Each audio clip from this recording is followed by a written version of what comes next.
existencial de las personas, personajes de la extrañeza de la vida cotidiana que se da en ese puente transoceánico, en esa hibridación cultural entre las tierras americanas, sureñas, latinoamericanas y la ciudad luz europea, entre la transición de la modernidad hacia la posmodernidad, o como dirá Cortázar, ese otro lado. Cortázar no solo inaugura un nuevo estilo narrativo, es un desconstructor de la literatura como forma de reflejo de la sociedad, del drama de la vida, de la novela costumbrista. Más allá de toda ontología existencial, de toda sociología literaria, lleva la reflexión filosófica al habla de sus personajes, a remetaforizar, a resemantizar y a recimentar la existencia. Si Rocamadour, ese hijo de la maga perdido en las cenizas de la supervivencia de un mundo imposible, Manuel encarna el embrión de lo nuevo en el crisol donde se decanta el habla balbuceante de los personajes del libro de Manuel. Cortázar publica sus historias de Cronopios y Famas y Rayuela en los tiempos que Raquel Carson publicaba La Primavera Silenciosa, 1962-63.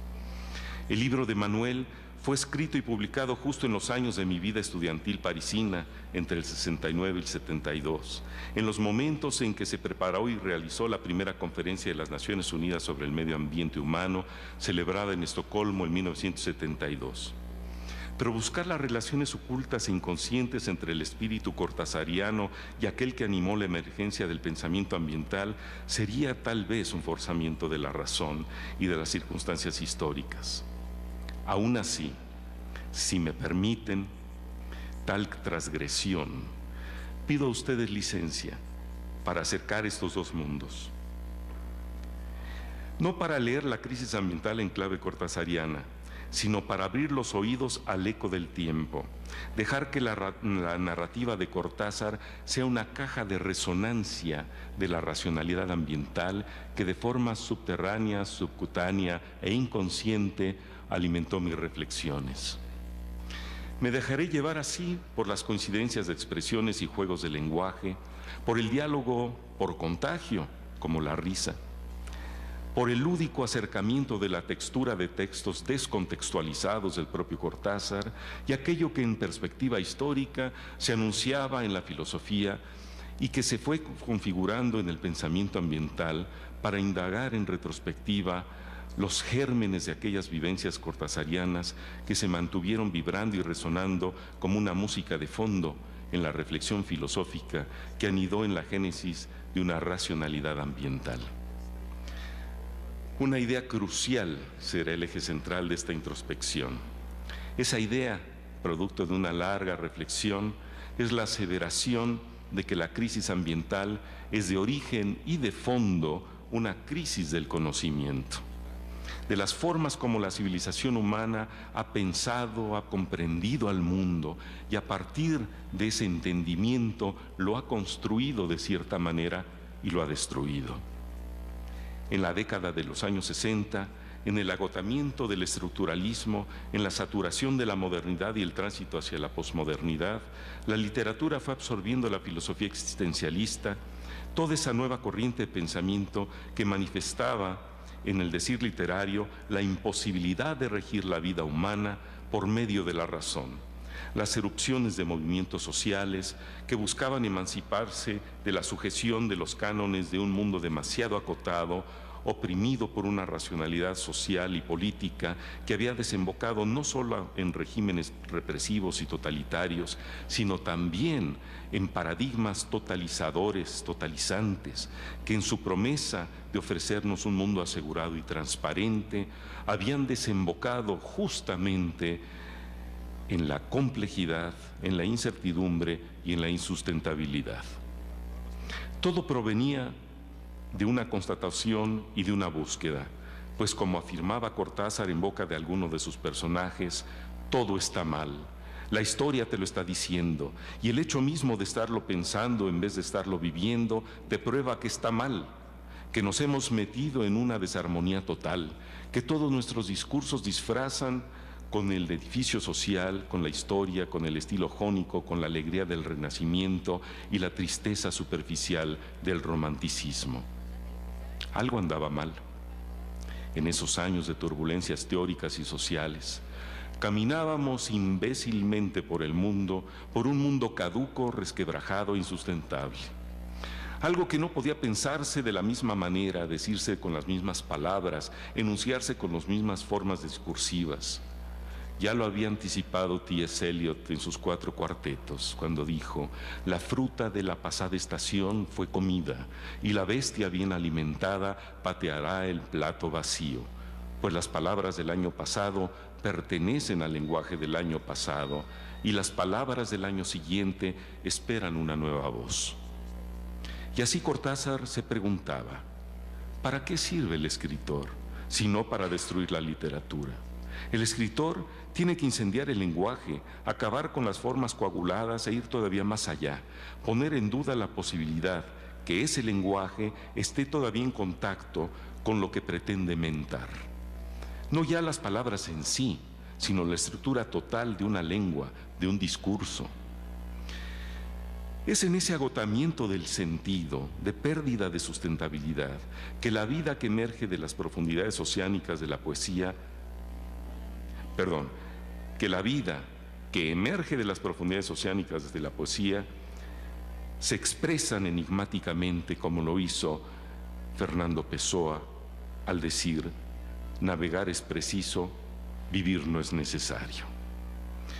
La narrativa cortasariana se abre paso entre las formulaciones del positivismo en todas sus acepciones y toma como trampolín a Wittgenstein para treparse a la balsa de la literatura y flotar en la marea de los juegos del lenguaje literario.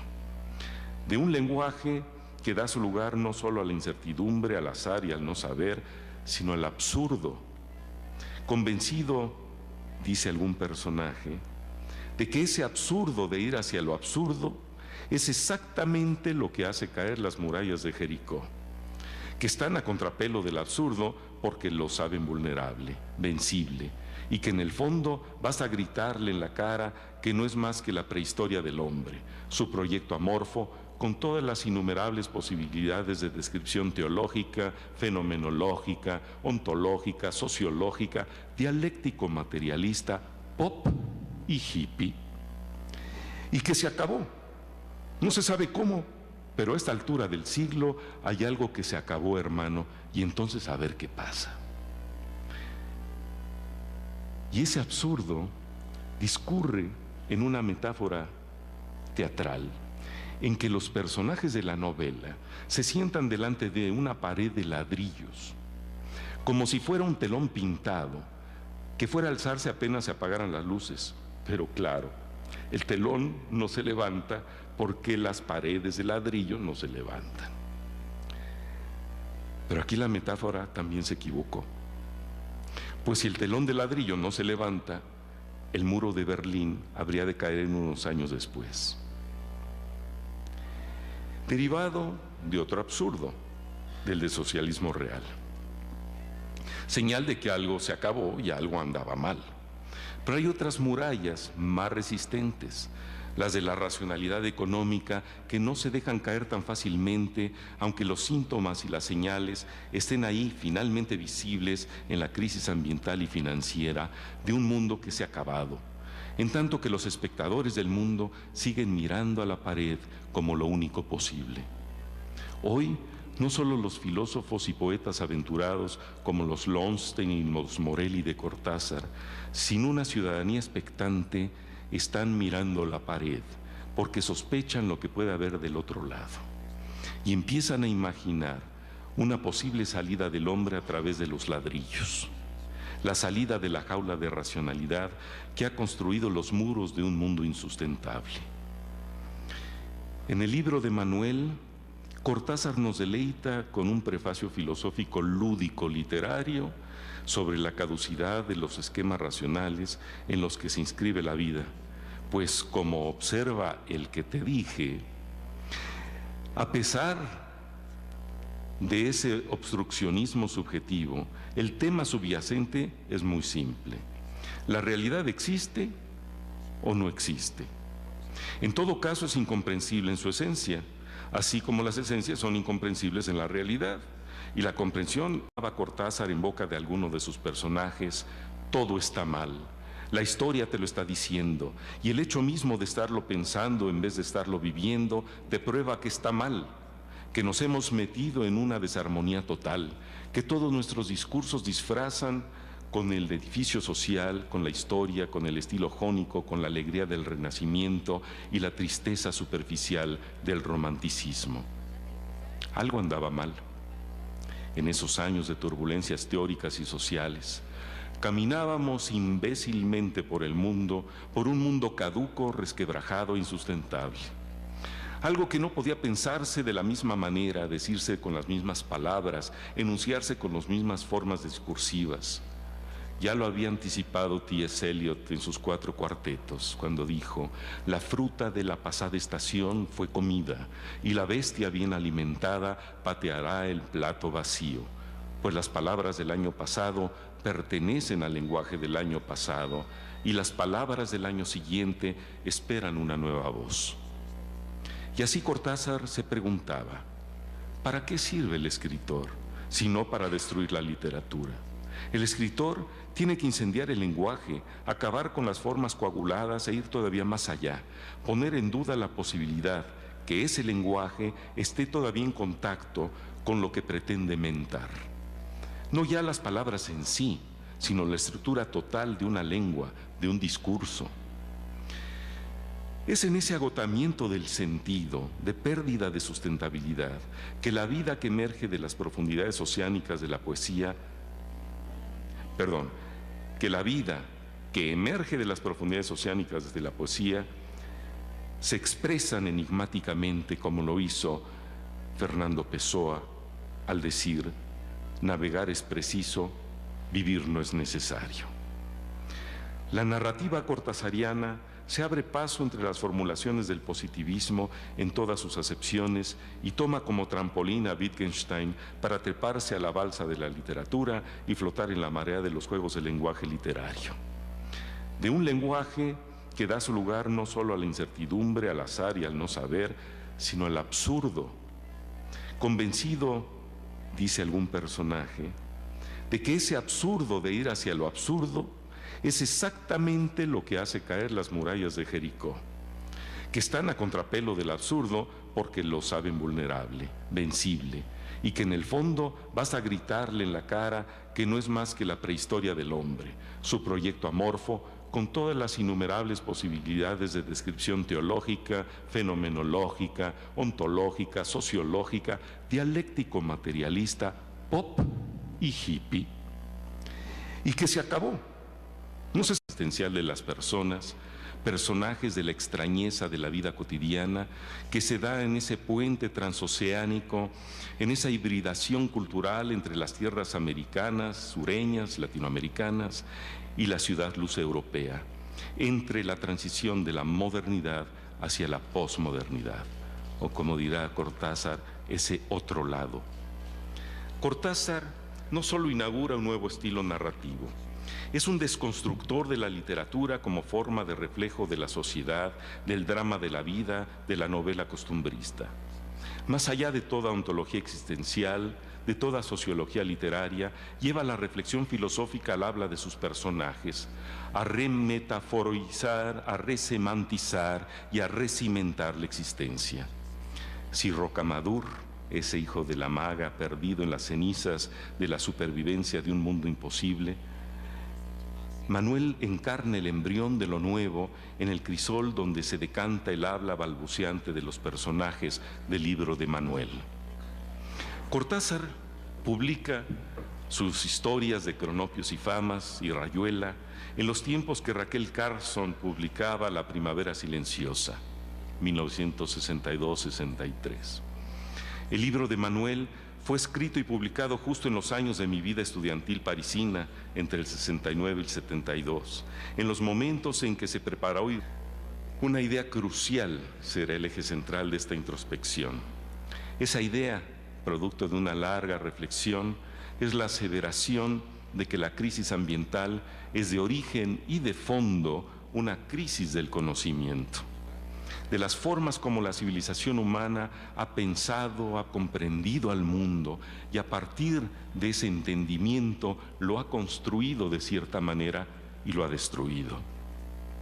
En la década de los años 60, en el agotamiento del estructuralismo, en la saturación de la modernidad y el tránsito hacia la posmodernidad, la literatura fue absorbiendo la filosofía existencialista,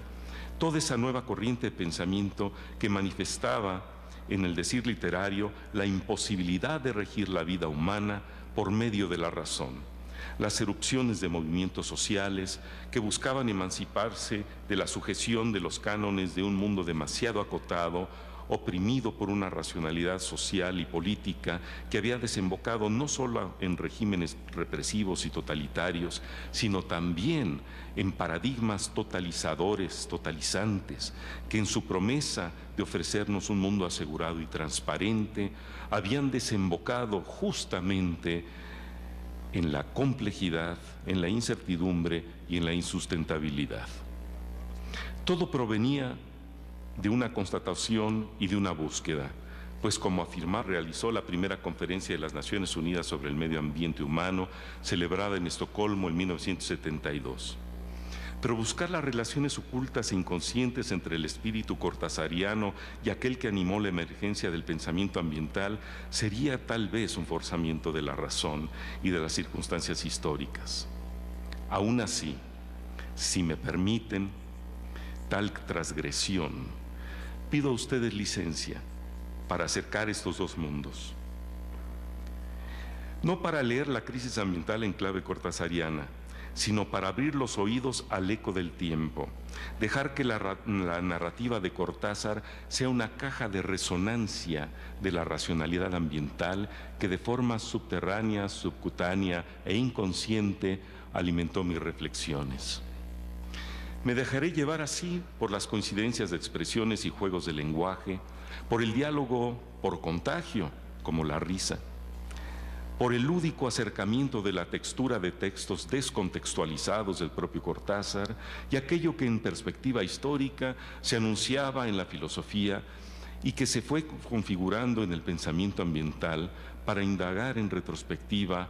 los gérmenes de aquellas vivencias cortasarianas que se mantuvieron vibrando y resonando como una música de fondo en la reflexión filosófica que anidó en la génesis de una racionalidad ambiental.